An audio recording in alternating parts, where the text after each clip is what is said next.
Coba pikirkan berapa lama kalian sudah sholat. Mungkin sejak kecil, 5 tahun, 10 tahun, atau bahkan lebih.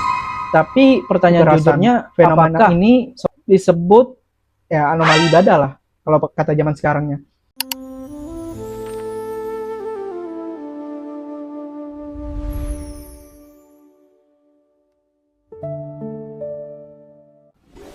Assalamualaikum warahmatullahi wabarakatuh. Salam hangat, teman-teman sekalian. Bagaimana kabar kalian hari ini?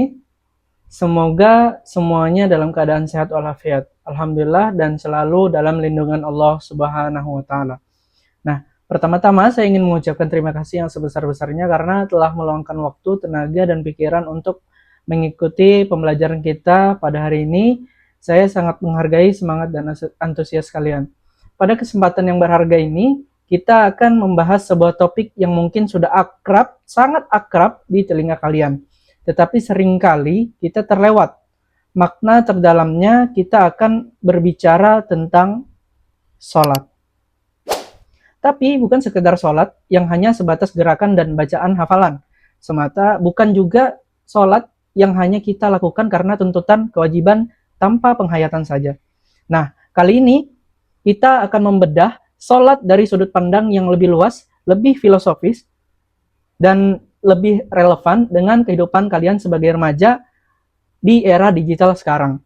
Kita akan mengupas bagaimana sholat sebenarnya adalah sebuah sistem pelatihan jiwa yang dirancang oleh sang pencipta kita, yaitu Allah Subhanahu wa Ta'ala, untuk membentuk karakter, menguatkan integritas, dan menumbuhkan kepedulian sosial.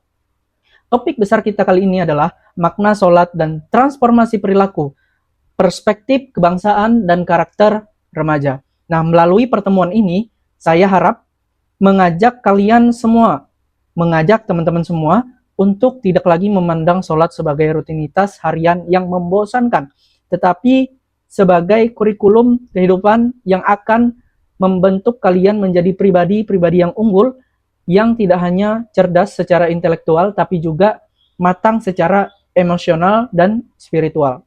Kita akan belajar bersama bagaimana pengalaman spiritual di atas sajadah bisa terhubung secara langsung dengan etika keseharian kalian. Baik di sekolah, di rumah, di lingkungan, pergaulan maupun di dunia maya yang tak terbatas. Karena sesungguhnya Islam tidak pernah mengajarkan pemisahan antara ritual, ibadah, dan perilaku sosial. Keduanya adalah satu kesatuan yang utuh dalam membentuk pribadi muslim yang sejati. Nah, sebelum kita melangkah lebih jauh, mari kita berhenti sejenak dan melakukan evaluasi jujur terhadap diri kita masing-masing. Coba pikirkan berapa lama kalian sudah sholat. Mungkin sejak kecil, 5 tahun, 10 tahun, atau bahkan lebih. Tapi pertanyaan jujurnya, apakah sholat kita selama ini benar-benar mengubah perilaku kita, atau kita jadi lebih sabar, lebih jujur, lebih bisa mengendalikan emosi? Kita sering melihat fenomena membingungkan di sekitar kita. Ada orang yang rajin sholat, tidak pernah meninggalkan sholat, tapi perilakunya masih jauh dari nilai-nilai Islam. Masih berbohong, menyontek, berkata kasar, contohnya gosip, bahkan terlibat kekerasan. Fenomena ini disebut ya anomali ibadah lah, kalau kata zaman sekarangnya. Ritual keagamaan yang dijalankan tapi tidak berdampak pada perilaku. Lalu kenapa bisa begitu? Setidaknya ada 3 faktor utama. Yang pertama, ketidakfahaman. Kita hafal gerakan, bacaan, tapi tidak memahami artinya. Sholat menjadi gerakan fisik tanpa keterlibatan hati dan akal. Kemudian, yang kedua, formalisme saja. Formalisme ibadah. Kita sholat hanya untuk menggugurkan kewajiban, bukan untuk membentuk karakter. Kita lupa esensi ihsan, beribadah seolah-olah melihat Allah. Ketiga, keterputusan realitas. Kita anggap sholat urusan akhirat, sementara perilaku di sekolah dan medsos adalah urusan duniawi yang terpisah. Padahal keduanya tidak bisa dipisahkan. Nah, hari ini kita akan menjawab pertanyaan penting, bagaimana caranya sholat benar-benar mengubah hidup kita. Untuk memahami sholat secara utuh, kita harus tahu sholat punya dua dimensi utama yang saling berkaitan. Pertama, dimensi vertikal, hablum minallah.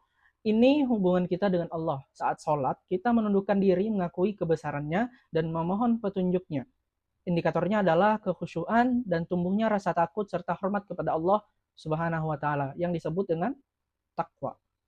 Saat kita benar-benar menghayati ini, kita akan merasakan ketenangan hati yang Allah janjikan. Hanya dengan mengingat Allah, hati menjadi tentram. Kedua, dimensi horizontal, yaitu hablum minannas. Ini hubungan kita dengan sesama manusia. Nilai-nilai kebaikan yang kita serap saat sholat harus kita pancarkan ke lingkungan sekitar. Elemennya keadilan, kesantunan, kedamaian, kepedulian, dan kejujuran. Saya ingin kasih analogi sederhana. Jadi anggaplah sholat itu seperti kita lagi charging HP. Saat di sajadah, kita sedang mengisi daya seperti charging HP. Nah, mengisi daya seperti kebaikan, kesabaran, dan kejujuran dari Allah. Setelah salam, yang artinya kita mendoakan keselamatan untuk orang di kanan dan di kiri kita. Discharging, atau memancarkan energi positif. Itu ke teman, ke guru, keluarga, dan medsos kita sendiri. Nah, inilah esensi sholat, yaitu siklus energi positif dari Allah kepada kita dan dari kita kepada sesama. Jika siklus ini berjalan baik, kita akan menjadi pribadi yang membawa kebaikan bagi diri kita sendiri dan orang lain. Nah, sekarang kita kaji sebuah ayat fundamental dalam surah Al-Ankabut ayat 45. Allah berfirman, sesungguhnya sholat itu mencegah dari perbuatan fahsya dan mungkar. Innas sholata tanha 'anil fahsya wal mungkar. Apa itu fahsya dan apa itu mungkar? Dalam bahasa remaja zaman sekarang, fahsya adalah keburukan yang muncul karena hawa nafsu seperti komentar kasar, cyberbullying, gosip, kecanduan konten negatif, atau gaya hidup hedonisme yang berlebihan. Mungkar adalah keburukan karena ego, pelanggaran aturan seperti nyontek, plagiarisme, menyebar hoak, tawuran, dan melanggar tata tertib sekolah. Lalu gimana sholat mencegah semua ini? Sholat yang berkualitas akan menjadi internal control mechanism, alarm moral otomatis dalam hati kita. Nah, saat sholat dalam keadaan sadar, kita terus mengingat Allah. Kita ulang, Allahu Akbar, Allahu Akbar, Allah Maha Besar, gitu kan? Ketika dalam takbir kita Allahu Akbar, yang mengingatkan bahwa Allah lebih besar dari segala apapun, dari segala-galanya. Kita baca, tunjukkanlah kami jalan yang lurus dalam surah Al-Fatihah. Kita selalu memohon petunjuk. Ini membangun kesadaran moral yang terus-menerus. Sehingga setiap kali kita hendak berbuat buruk, misalnya mau nyontek atau mengetik komentar negatif, ada alarm dalam hati kita yang berbunyi, "Hey, Allah melihatmu. Allah lagi lihat nih. Gak malu kah kamu ke Allah yang baru saja kamu sembah?" Tuh. Kalau alarm itu tidak berbunyi, tandanya sholat kita masih sebatas gerakan fisik. Nah, itulah yang sedang kita perbaiki bersama. Sekarang kita bedah makna gerakan dan bacaan sholat. Setiap gerakan punya filosofi dalam dan pesan moral yang kuat. Takbiratul ihram contohnya, saat mengangkat tangan dan mengucap Allahu Akbar. Secara simbolis kita melempar seluruh urusan duniawi ke belakang. Misalnya status sosmed, game kita, masalah percintaan, entahlah tugas sekolah.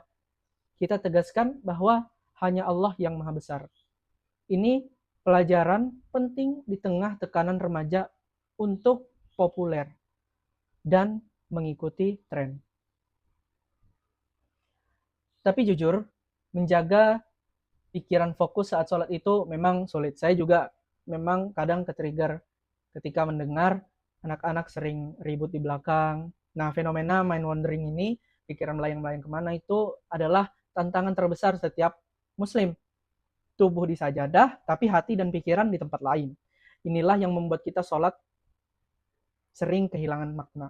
Sholat kita sering kehilangan makna. Nah, perhatikan keindahan ajaran Rasulullah. Zikir pertama setelah salam adalah istighfar. Memohon ampun. Bukan pujian, tapi permohonan ampun. Mengapa? Karena sifat istighfar adalah bentuk kerendahan hati, tawadu. Kita akui sholat kita tidak sempurna. Pikiran kita melayang-layang, dan kita mohon ampun. Ini mengajarkan kita untuk tidak sombong dan selalu mau introspeksi diri. Sholat yang baik adalah sholat yang melahirkan kerendahan hati, bukan kesombongan. Nah, dari penjelasan saya tadi, apa yang harus kita lakukan ke depannya? Action plan-nya apa? Yang pertama, perbaikan waktu sholat. Disiplin kita, pelajari arti bacaannya, pahami apa yang diucapkan, agar sholat jadi dialog penuh makna dengan Allah Subhanahu wa Ta'ala.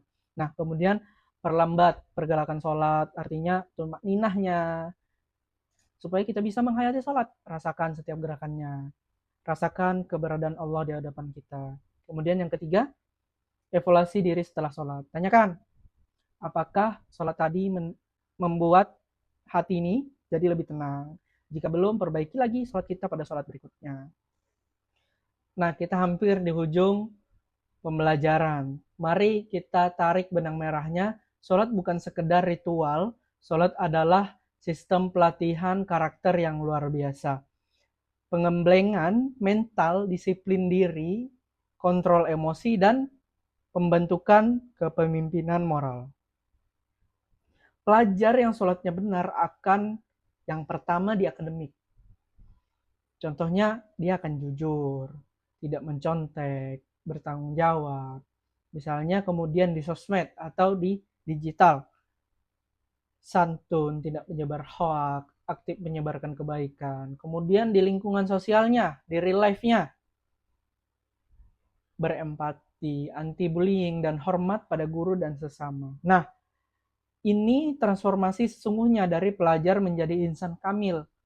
Manusia sempurna karakter, semua dimulai dari kesadaran kita dalam menjalankan sholat. Oke, baik. Terakhir, sebagai refleksi diri, sebagai tantangan, tuliskan satu kebiasaan buruk yang kalian komitmen untuk tinggalkan di pekan ini. Sebagai wujud nyata dampak perbaikan sholat kita. Bisa kebiasaan mencontek atau berkata kasar, bergosip, atau menghabiskan waktu berlebihan di sosmed. Ingat, perubahan besar dimulai dari langkah kecil yang konsisten. Sebagai penutup, terima kasih atas perhatiannya. Saya percaya kalian adalah generasi muda potensial yang akan menjadi pemimpin masa depan, berintegritas dan berakhlak mulia. Semoga Allah membimbing langkah kita semua dan menjadikan sholat kita cahaya yang menerangi setiap langkah kehidupan kita. Tetap semangat, tetap berintegritas, dan jadilah generasi yang membanggakan. Terakhir, terima kasih. Lebih kurangnya mohon maaf. Wassalamualaikum warahmatullahi wabarakatuh.